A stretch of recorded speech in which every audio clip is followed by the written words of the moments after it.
Hi friends, Adam Thompson coming to you as always from Focal Point of Minnesota's world headquarters in lovely Plymouth, Minnesota. It is Friday afternoon. Hope you had a great week. Hope you are wrapping it up and getting ready for a fantastic weekend.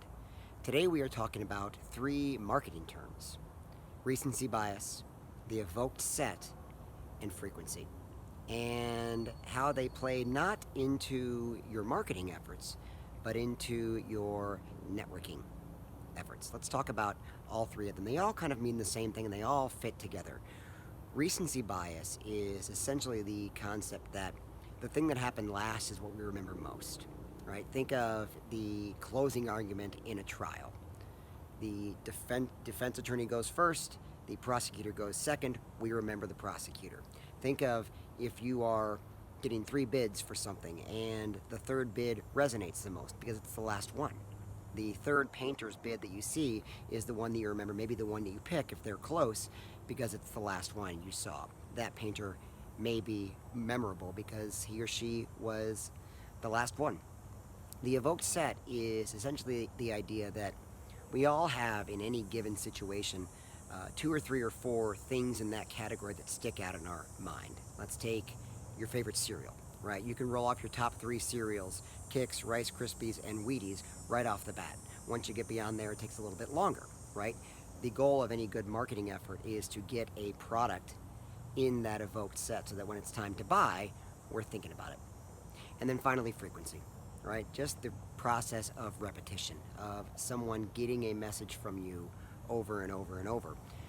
When I was in media sales, my manager used to tell me, think about when your mom would talk to you when you were a kid and she would tell you to do something and you wouldn't do it. And she would say, how many times do I have to tell you this? And the answer is a lot. We have to see things, hear things a bunch of times before they stick into our brain. So how does this all fit into your networking?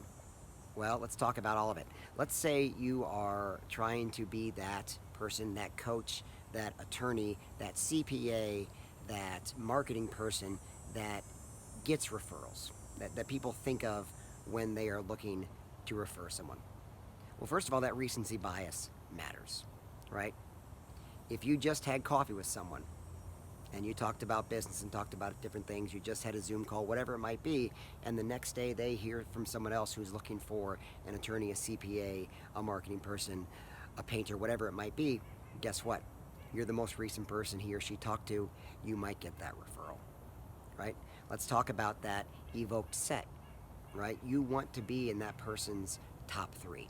I think in a lot of cases, people like to be able to refer more than one person, more than one attorney, more than one CPA. Hey, I know two painters. Here's this one, here's that one. They're both great in their own way. Take a look at both, talk to both, and see which ones you like. You want to be in someone's evoked set. You want to be in that top two or three so you can make sure when things do come up, you're getting those referrals. And then finally, it's about frequency, right? The more often you meet someone, the more often you talk to them, first of all, you're going to build a relationship. They're going to get to know you. They're going to get to know you personally, get to know your story, learn about your family, learn about your career, your successes, your failures, learn more about your business. There's going to be familiarity with there, and there's going to be a relationship, which makes it easy for them to refer you. But also, there's frequency. The more times you tell them, this is what I do, the more likely they're going to remember it. And it doesn't come just from those networking meetings. It comes from videos, it comes from blogs, it comes from content, it comes from posting on Facebook, it comes from them seeing you at other events, right? We need to build frequency in our networking to make sure that we are memorable and that we get those referrals. So when you're out and about, when you're thinking about your networking, you're thinking about your prospecting, think about the evoked set, think about recency bias, and think about the frequency, right? Make sure you're using those tried and true marketing things, marketing efforts, marketing ideas in your networking. Make sure that you are getting that call. Make sure that people are thinking of you when they're looking for that painter, plumber, attorney, CPA, whatever it might be. I'd love to talk to you about it. I just had a conversation with some clients yesterday about this, and we talked about these ideas. And it comes up.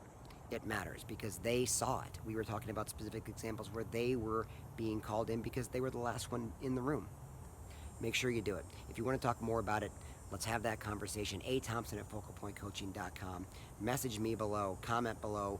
We'll talk about how you increase your frequency, how you get into that evoked set, and how you make sure that you're in front of people so that their recency bias plays into your good fortune and your networking. Have a great weekend, get outside, enjoy the sunshine, and I'll talk to you soon.